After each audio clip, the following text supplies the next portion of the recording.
ఒక glass water తీసుకొని ఈ యొక్క మంత్రాన్ని 7 సార్లు చదివి మీరు తాగినంత మాత్రాన ఆ యొక్క స్త్రీ పేరు చెప్పి ఆ స్త్రీ ఎంత దూరానన్నా సరే మీ దగ్గరకు పరిగెత్తుకుంటూ రావటం అనేది జరిగింది. శాబర వశీకరణ మంత్రాన్ని తెలియజేస్తున్నాను. చాలా పవర్ఫుల్ మంత్రం అన్నమాట. అయితే ఈ యొక్క మంత్రం అనేది మనం ఏ విధంగా ఉపయోగించాలంటే, మీరు ఎవరినైతే ఇష్టపడుతున్నారో ఆ యొక్క స్త్రీ ఏ దిక్కునైతే ఉందో ఆ యొక్క దిక్కు అనేది మీకు కరెక్ట్గా తెలిసి ఉండాలి.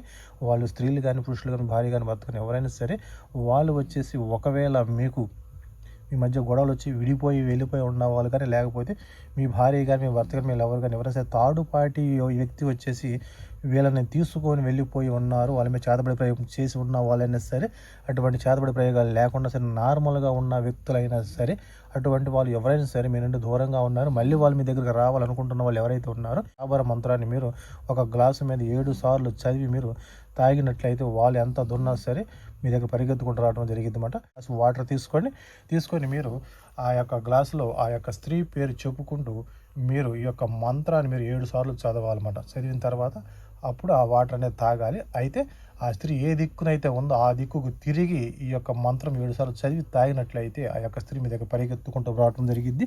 మంత్రం వచ్చేసి జల్కి నాగ్, ఆకాశకి భైరవి, పాతాళ బయటే విష్ణు, డమ్ డమ్ డమురు, శివశంక భజే, బ్రహ్మకేరు కేచురు, దుహాయి కామరూప కామాఖ్య. ఇది వచ్చేసి మంత్రం అన్నమాట. ఇంకోసారి చెబుతానండి.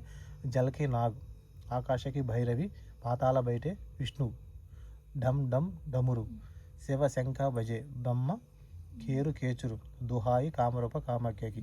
ఈ యొక్క మంత్రాన్ని 7 సార్లు చదివి మీరు ఆ యొక్క స్త్రీ ఏ దిక్కునైతే ఉందో ఆ దిక్కుకి నిలబడి మీరు మీ వాటర్ 7 రోజులు కంటిన్యూగా తాగినట్లయితే ఈ 7 రోజుల్లో వాళ్ళు ఎక్కడో సరే మీ దగ్గర పరిగెత్తుకుని రావడం జరిగింది.